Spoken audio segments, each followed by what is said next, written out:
it's not every election. So it should be, if it's twice a year, if it's 4 times a year, once a quarter, you know, I mean, again, that, if there was some serious discussion, then that's one of the first agenda items would be to set that table, okay? But it's definitely not, let's just do it after an election so that we can, you know, show face and say that this is gonna be a great term for everybody.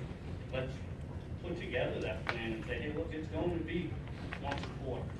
You know, it's gonna be, and if it's not, I mean, you know, the logistics are tough, because for the most part, as elected officials, we do have primary jobs. So maybe it's not a 10-person, you know, maybe it is 2 from one body, 2 from the other, with the city manager and the superintendent. However, it can be structured however we feel. But the reality is that once those coffee cups are turned upside down, conversation and discussion of any further joint meeting didn't happen. I think correctly. I think last time we did one at a school committee meeting, but that was, quite honestly, I mean, I think everybody, you know, that was just going through the motion. We can do better. And if we are doing better, again, the budget thing, you're not waiting for a report, because the paper that you would receive would reflect the discussion that we had had.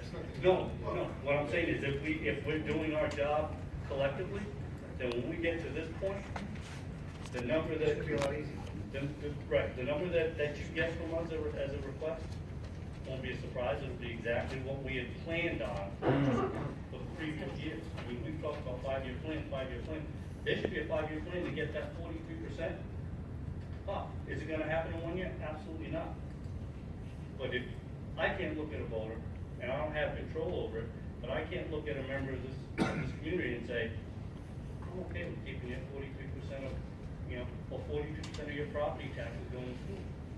Again, are you gonna jump it in 1 year? No, because there are so many other things in detail that have to be tweaked. But the way that we've been doing it obviously doesn't work, and without kicking that dead horse, I'm gonna say, going to the paper as a means of communication is, there's just no justification on that whatsoever. And quite honestly, call me spiteful, but anything short of an apology for the way that thing started, I think is disrespectful. But I mean, I move on as a professional to do the job that I was meant to do, but it definitely was not the way to operate. And I think we need to step forward with good intentions.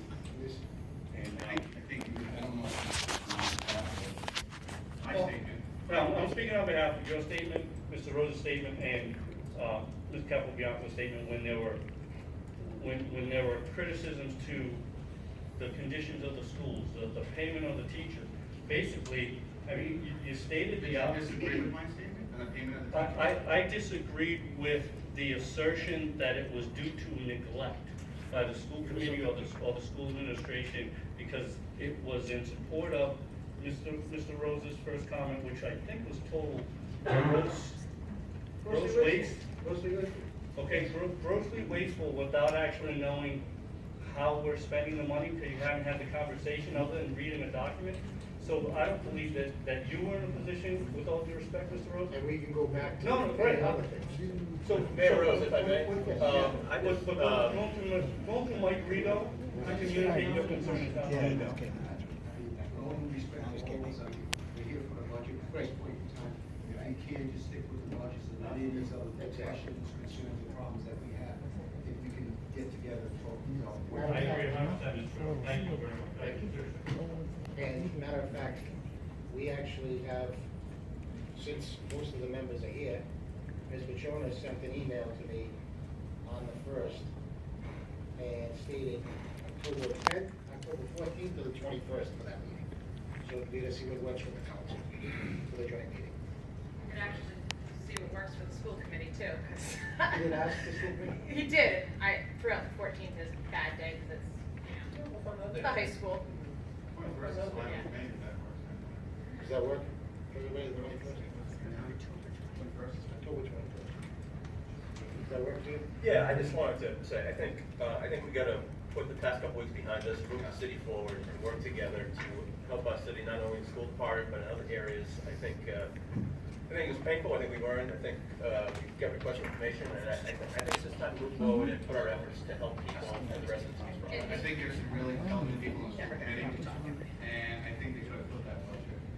Okay, can I just, I have not gotten, I'm Jessica Beauchene, by the way, if you don't know who I am. I'm on the school committee. I've also been sitting in your audience now for about 5-6 years, nonstop.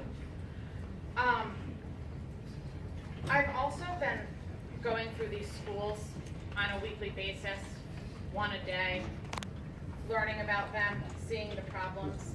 Because to me, I'm very emotional. I think the money should be going to the teachers, seeing the stuff that the kids should see. Books, just like you guys said. Pencils, pens, playgrounds. But our buildings are falling apart. I can't, and you're on the city council and I understand that, but I ask of you, take a walk through one of our schools. We had 236 violations from our safety, for fire. My kids go to these schools, okay?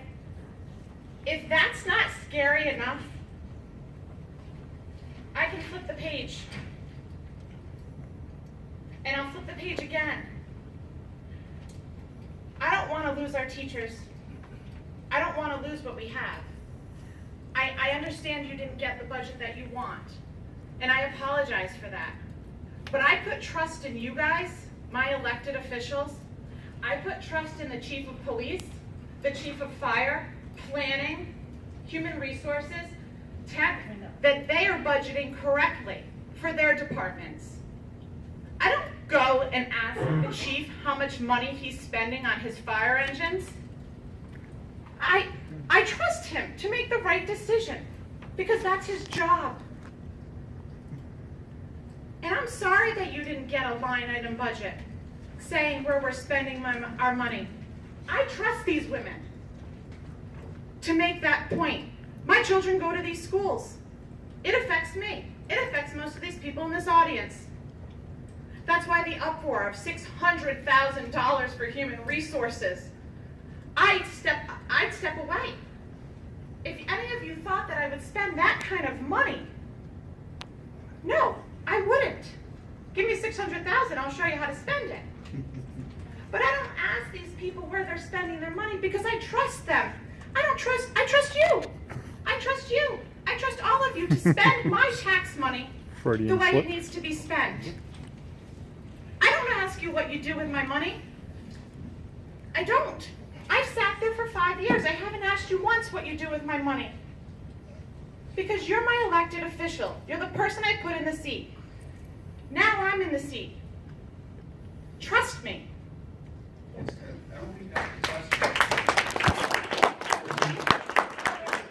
When that piece of paper came out, it didn't. Screw the whole point here. No, it didn't. When that paper came out and it said that I spent $600,000 on a human resource department, you thought me, because I'm school committee, spent $600,000 on a human resource department.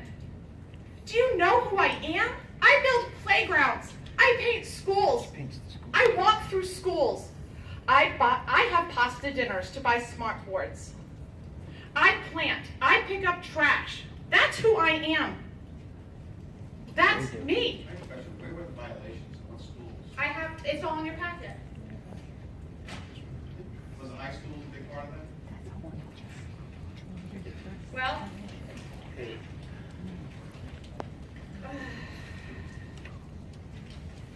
since 2015, the school committee fire department personnel have addressed 153 of the violations. The remaining are addressed in terms, priority, and similarities and options. The table below shows you where and how we're going to do it. And unfortunately, these aren't the things we see with our money. We don't see this because what we want to see is the shiny books that was what everyone wants to see. They want to see shiny books, they want to see shiny pencils, they want to see, but this is the stuff that needs to be addressed, because for many, many years, it's page 15, many, many years, this was not addressed. There are restrooms in these schools that I wouldn't want children to be in. But we're fixing them. We are doing a good job. I am proud of what we're doing. And I ask of you, we just left Tennessee. Come to any school, we're walking through a mall. Come to any one. We've done White Neck. We've done Orlo. And we've done Francis. So now we have the rest to still do. And it is not a walkthrough where we just see if the desks work. No, Tony Ferrer opens up everything and lifts up everything. He opens air grates No, I do know Mr. Ferrer. and urinals. I actually got a mail at my house. And we check water pressure, and we check hot water, cold water. We check flushing, doors locking. But we had a staff. That's what I just spent my afternoon doing as an elected official for the city of East Providence. Not with my children,